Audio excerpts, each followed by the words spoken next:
Yeah, hi Tokes. Well, he made the point that a no-deal scenario would be very, very disruptive and that all eyes are trying to prevent that.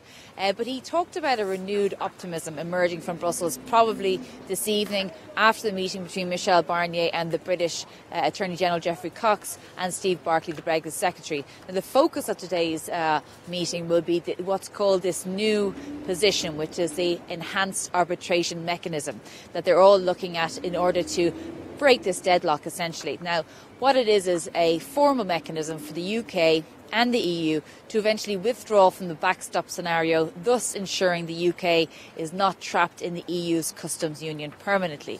Now, that is it's hoped can move Geoffrey Cox to maybe changing his legal analysis and his legal opinion that the UK won't be trapped inside the European Union indefinitely.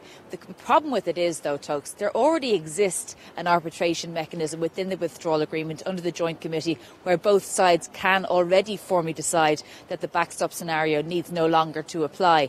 So that legal language will need to be quite significantly enhanced for Geoffrey Cox likely to change his legal opinion. But that's where we're at right now with the talks. Shona, can we expect any other developments coming out of Brussels today?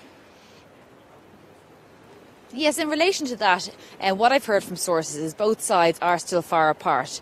But as we know, there is a great impetus to try and shift this deadlock because, 24 days to go until Brexit and we still remain in the impasse. And there's no legal text on the table yet, but what another source said to me a few moments ago was that once you have a legal text there, it's very easy to pick it apart. So the text will be one of the last things that materialises on the table.